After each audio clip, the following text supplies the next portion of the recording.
ಚಿಂತಾಮಣಿಯಲ್ಲಿ ದಿನಾಂಕ 3/4/2026 ರಾತ್ರಿ ಪೊಲೀಸ್ ಅಧಿಕಾರಿಗಳು ರೌಂಡ್ಸ್ ವೇಳೆ ಸುಮಾರು ರಾತ್ರಿ 12 ಗಂಟೆಯಾದರೂ ತೆರೆದಿದ್ದ ಅಂಗಡಿಯೊಂದನ್ನು ನೋಡಿದ್ದಾರೆ. ಅಂಗಡಿಯನ್ನ ಇಷ್ಟು ಹೊತ್ತಾದರೂ ಯಾಕೆ ತೆರೆದಿದ್ದೀರಿ ಎಂದು ಗಸ್ತಿನಲ್ಲಿ ಇದ್ದ ಮಹಿಳಾ ಪಿಎಸ್ಐ ನಾಗಮ್ಮ ಪ್ರಶ್ನಿಸಿದ್ದಾರೆ. ಇದೇ ವಿಚಾರಕ್ಕೆ ಖ್ಯಾತೆ ತೆಗೆದ ಪುಂಡರು ಪೊಲೀಸ್ ಅಧಿಕಾರಿ ಎಂಬುದನ್ನು ಲೆಕ್ಕಿಸದೆ ಅವರಿಗೆ ಧಮಕಿ ಹಾಕಿ ಅವರ ಮೇಲೆ ಹಲ್ಲೆಗೆ ಯತ್ನಿಸಿದ್ದಾರೆ ಎಂಬುದು ತಿಳಿದು ಬಂದಿದೆ.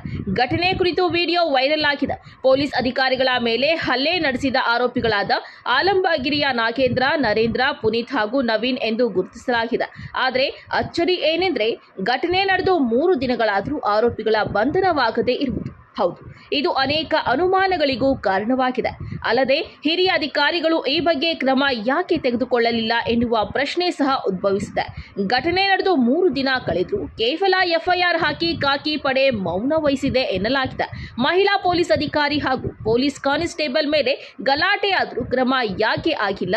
ರಾಜಕೀಯ ಒತ್ತಡಕ್ಕೆ ಮಣಿದರ ಪೊಲೀಸರು ಎನ್ನುವ ಅನುಮಾನವೂ ಹೊಗೆಯಾಡುತ್ತಿದೆ. ಪೊಲೀಸ್ ವರಿಷ್ಠಾಧಿಕಾರಿಗಳು ಹಾಗೂ ಹಿರಿಯ ಪೊಲೀಸ್ ಅಧಿಕಾರಿಗಳ ನಡೆ ಬಗ್ಗೆ ಸಾರ್ವಜನಿಕ ವಲಯದಲ್ಲಿ ಅನುಮಾನ ಭುಗಿಲೆದ್ದಿದೆ. ಇನ್ನು ಹೇಳಿ ಕೇಳಿ ಸಚಿವ ಸುಧಾಕರ್ ಅವರ ತವರಿನಲ್ಲಿಯೇ ಪೊಲೀಸರಿಗೆ ರಕ್ಷಣೆ ಇಲ್ಲದಿರುವುದು ಸಾರ್ವಜನಿಕರ ಆಕ್ರೋಶಕ್ಕೆ ಕಾರಣವಾಗಿದೆ. ಆರೋಪಿಗಳನ್ನ 3 ದಿನಗಳಾದರೂ ಇನ್ನೂ ಬಂಧಿಸದೇ ಇರುವುದು ಮತ್ತಷ್ಟು ಅನುಮಾನ ಮೂಡಿಸಿದೆ. ಆರೋಪಿಗಳ ಹಿಂದೆ ಪ್ರಭಾವಿಗಳ ಪ್ರಭಾವ ಎಷ್ಟಿದೆ ಎಂಬುದು ಈ ಘಟನೆಯಿಂದ ತಿಳಿದು ಬರುತ್ತಿದೆ.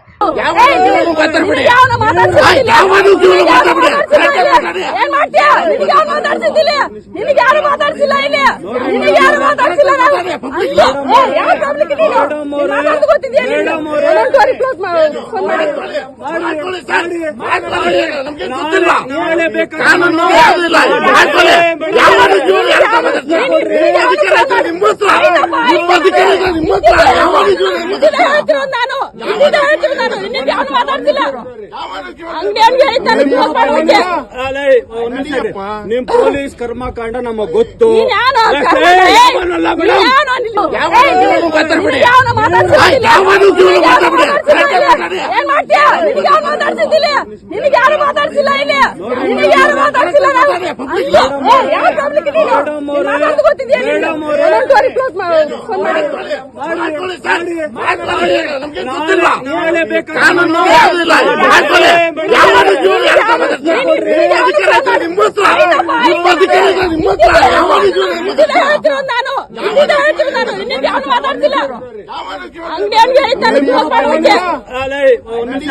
ನಿಮ್ ಪೊಲೀಸ್ ಕರ್ಮಕಾಂಡ ನಮಗ್ ಗೊತ್ತು.